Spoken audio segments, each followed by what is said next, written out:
Kanaa fi asirratti cuqaaftan jechuudha. Achirra yoo copy linkicha copy goone asirratti basti goone jechuudha. Goonnaani opsaan eeggatan jechuudha xiqqeesho. Opsaan eeggatani. Assalaamu alaykum wa rahmatullahi wa barakaatuh. Jira toortoo kan kabaja jaalatamoo. Nagani kan jalaf kabaja iddoo sanjeetin sana qabu kan daawwattoota musalootu araan tanas waan haaraan walitti deemnee jira.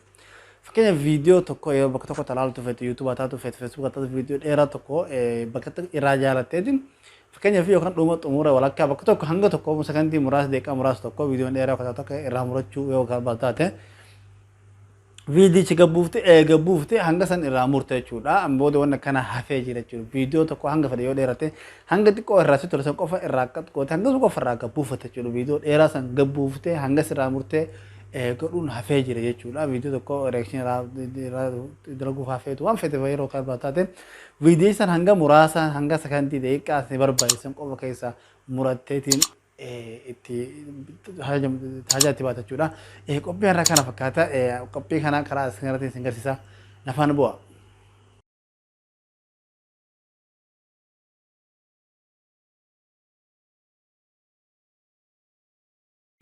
Walitti deebinee jira. Fakkeenyaa fi viidiyoo bakka isin jiru san dhaqxan jechuudha. Viidiyoon kun yoo fedhe Facebook irra jiraatu yoo fedhe YouTube irra jiraatu bakka viidiyoon jiru san dhaqxan jechuudha. Fakkeenyaa viidiyoo jiru YouTube kana jira. Viidiyoon kana jechuudha. Viidiyoo kana hanga barbaade fakkeenyaa viidiyoon kun daqiiqaa 6 deema. Viidiyoo daqiiqaa 6 deemu kana hanga mitiin hanga xiqqeessaa son qofa irraa muraadha kan jedhu jechuudha. Kan waliin ilaallu jechuudha. Viidiyicha kana linkii isaa fudhanna. Inni beektanii akkaataa linkii tuquu jedhee abdiin qaba. Tuqaa isin irra cuqaaftanii share bakka irra cuqaaftanii copy linkii isaa fudhatan jechuudha. Copy linkii godhanii irraa baane keessaa baana jechuudha. Guutumaan guutuu keessaa baana jechuudha. Copy linkii godhatanii Facebook irra jiraatu copy linkii godhatanii YouTube bakka linkicha viidiyicha fudhatan. Linkii godhanii irraa baane eessa dhayina karattiin Google Chrome dhayina jechuudha. Chrome keessan dhaytan. Chrome dhaytan irraa baatan haala kanaan search gootanii itti barreessan gubbaratti jechuudha. Kireen gootanii barreeffama asirratti kan qofamatanii search gootan jechuudha. Yeroo barreessan irraa baatan linkichi website durarra isin dhufanii gartanii website kana cuqaaftan website durara kana isarra cuqaafna jechuudha. Website cuqaafna irraa baay'ee kallattii mangara website nu seena yeroo website haala kan nu fidu website kallattiin Gmail ittiin hojjetu barbaada Gmail itti galchitan kallattiin asirra cuqaafna Gmail itti godhanna.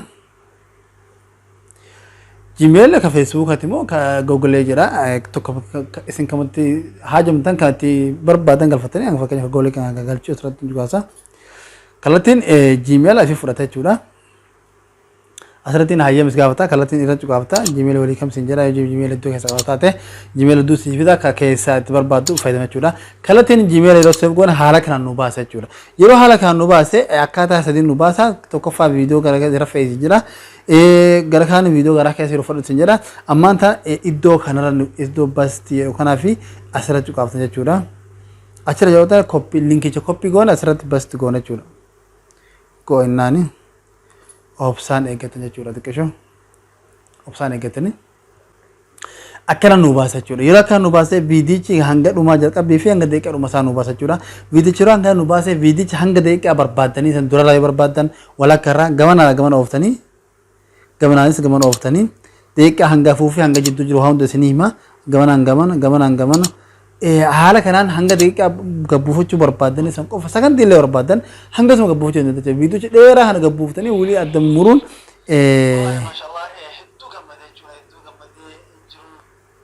viidiyochi dheeraa kana gabbuuftanii adda muruun hafee jira viidiyochi hanga barbaadan qofa keessa gabbuufatan jechuudha.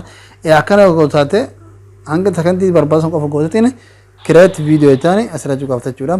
Yeroo asirra cuqaafte waa xiqqeeshoo hanga si xumuru obsaan eeggata jechuudha. Viidiyoo kana haala kana viidiyoo barbaadde si gabbuufatte jechuudha. Viidiyoo dheeraa gabbuuftee sa'a meeqa ta'ettee mumuruun hafee jira jechuudha. Viidiyoochi barbaadu gabbuufachuu haala kanaan osoo karaa waan hin turre daqiiqaa hanga barbaadanii gabbuufatan jechuudha. Qophii akkana fakkaata. Bosolotoo sawa seera jechuun maamila kan ta'an hojii isaa qophii nama ta'an hojjetu nagaan nuuf tura.